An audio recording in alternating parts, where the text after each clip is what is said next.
ఇది నేను ఎంపీ అయినప్పటి నుంచి దీనికి కావాలని ప్రయత్నం చేశాను. మీకు చెప్పాడా పెద్ద మనిషి ఈ తాలూకా ఈ అనంతపురం ప్రతినిధి ఉన్నాడే ఇది వెడల్పు చాలా ఉంది, ఇది వద్దు, ఇది తగ్గించాలా అని చెప్పి కోట్లకు బాగా అసెంబ్లీలో మొదలుపెట్టా చేసిన పెద్ద మనిషి వచ్చి నేను అంత చాలా కష్టపడి ఓపెన్ చేస్తాడవా? నాకు అర్థం కాదు. నేను ఎంపీ అయినప్పటి నుంచి అవస్థలు పడి స్టేట్ గవర్నమెంట్ సెంట్రల్ గవర్నమెంట్ ఇద్దరిని ఒప్పించి ఫండ్స్ తెప్పించి మొదలుపెట్టించా. దానికి తోడు ఆ పక్కన unauthorized authorized whatever it maybe కొంత అడ్డంకులు ఉన్నాయి కింద రోడ్లు ఫార్మ్ చేయడానికి, దానికి వద్దంటే చెప్తుంది. అవి ఎవరో ఏమి writers, revenue writers, document writers వాళ్ళు ఉంటే వాళ్ళతోనూ అడ్డాలు పెట్టిస్తుంది.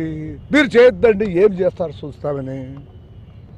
ఆ మున్సిపల్ వాళ్ళు, మున్సిపల్ చైర్మన్ తన చేతిలో అని చెప్పి ఆ మున్సిపల్ అది కూడా కొట్టనీయకుండా అడ్డుపెట్టింది.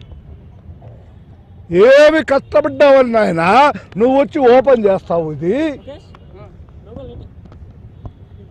నీ చెమట మీద ఒక్కటి చచ్చింది దీంట్లో.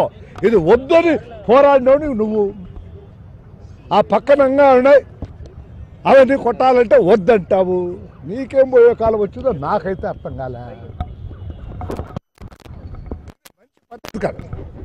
ప్రజాప్రతినిధిగా ఉన్నప్పుడు ఊరు డెవలప్మెంట్ 10 మందికి ఉపయోగపడేటట్టు వ్యవహారం చేయాలి తప్ప ప్రతి నిమిషము మెయిన్ రోడ్డు కొడతామంటే వద్దంటావు, కోర్టు పోతావు. నిన్న కూడా ఎన్నో కాగితం తీసుకొచ్చాట మొగోడు. అది ఏం కాగితమో నాకు తెలియదు. 100% ఫిబ్రవరి నెలలో ఆ రోడ్లు కొట్టడం జరుగుతుంది. ఇది కూడా నేను సీఎంతో మాట్లాడి రోజు ఫిక్స్ చేసి ఇది ఓపెన్ చేయడం జరుగుతుంది. ప్రతి దానికి నిరోధకుడివి నువ్వు. మళ్ళా నేను ఇప్పుడు ప్రతిరోజు ఓ బోర్డు నేను అది చేసా ఏం చేశాం?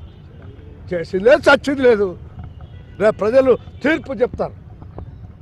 సొట్ట మాటలు సొట్ట కూతలు కూసుకుంటా అడ్వర్టైజ్మెంట్స్ ఇచ్చుకుంటా ఉండడం మంచిది కాదు. ఎన్నో కష్టపడి చేసి కష్టపడి చేస్తాను చెప్పు.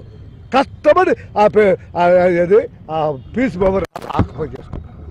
కష్టపడి గవర్నమెంట్ స్థలం మీ మిత్రుడికి ఇప్పించావు. That's all. ఆడపోయి చేయి. ఇది అన్నీ బాగా జరుగుతాయి. ఈ టౌన్ డెఫినెట్గా అభివృద్ధి అవుతుంది. అభివృద్ధి కార్యక్రమాల్లో అందరూ పాల్పంచుకొని ఆ పెద్ద మనిషి తప్ప.